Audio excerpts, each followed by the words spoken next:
আজকে ভীষণ একটা উপকারী টিপস অ্যান্ড ট্রিক্স তোমাদের সাথে শেয়ার করব। আশা করি ভিডিওটা ভালো লাগবে। আসসালামু আলাইকুম everyone, welcome back to my Asmani Putul. ফার্স্টে আমি মটরশুঁটি নিয়ে নিয়েছি অনেকগুলি ছাড়িয়ে, একটা প্যান নিয়েছি, তার মধ্যে নিয়েছি আমি জলটা ফুটে এলে লবণ দিয়ে দিচ্ছি পরিমাণ মতো,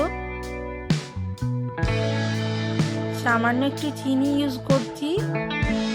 এই ক্ষেত্রে চিনিটা অবশ্যই দরকার। ছাড়িয়ে রাখা মটরশুঁটিগুলো ঢেলে দিলাম।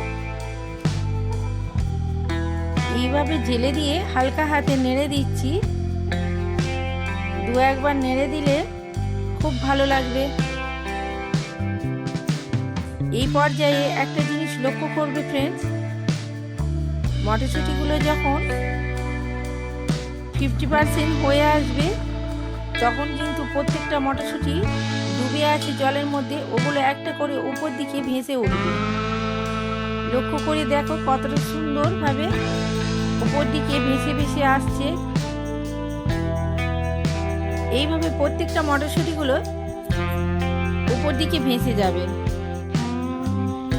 এই দেখো বন্ধুরা কত সুন্দরভাবে উঠে আসছে উপর দিকে ভেসে ভেসে। এইভাবে প্রত্যেকটা কড়াইশুঁটি কিন্তু প্রপারভাবে উঠে চলে আসবে উপর দিকে।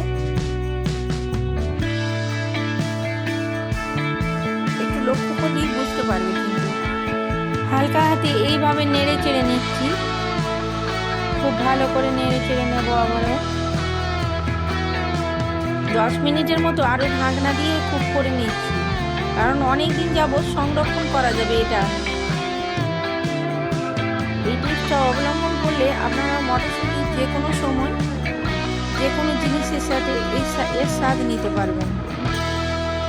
এইভাবে যদি একবার মটরশুঁটি ফ্রোজেন করে রাখেন, যখন মটরশুঁটির সিজন চলে যাবে তখন কিন্তু আমরা প্রায় সিঙ্গাড়া কচুরি বানিয়ে থাকি, তখন কিন্তু এইভাবে তাতে আমরা ইউজ করতে পারি, খুব ভালো লাগবে।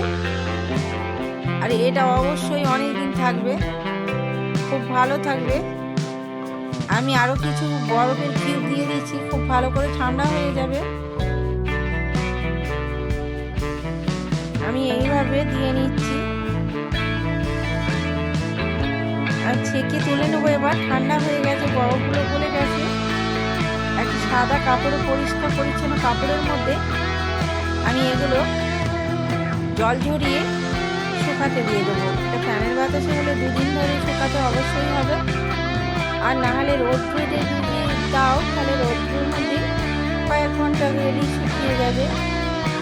খুব ভালো করে একটু শুকনো হয়ে গেলে এটা যতদিন ইচ্ছে যাবে ততদিনই কিন্তু সংরক্ষণ করতে পারবে। এইভাবে আমি মেলিয়ে নিচ্ছি মটরশুঁটিগুলো। এইভাবে মেলিয়ে নিলাম। 1 ঘন্টা 2 ঘন্টা মতো রোদ খাওয়ালেই কিন্তু শুকিয়ে যাবে খুব সুন্দরভাবে। এই দেখো আমি রোদ খাইয়ে নিয়ে চলে এসেছি। এবার এটা যে কোনো কন্টেনারে বা এয়ারটাইট কন্টেনারে রাখতে পারো। যতদিন রাখবে ততদিন কিন্তু থাকবে, খুব ভালো লাগবে। আর ইউজ করতে কিন্তু খুবই হেল্পফুল লাগবে। এটা হেল্পফুল একটা ভিডিও, ভালো লাগলে লাইক দিও। আমি এটা কন্টেনারের মধ্যে রেখে এঁটে দিলাম, দিয়ে এটা আমি যতদিন ইচ্ছে ততদিনই কিন্তু রাখতে পারবো আর যে কোনো সময় ইউজ করতে পারবো।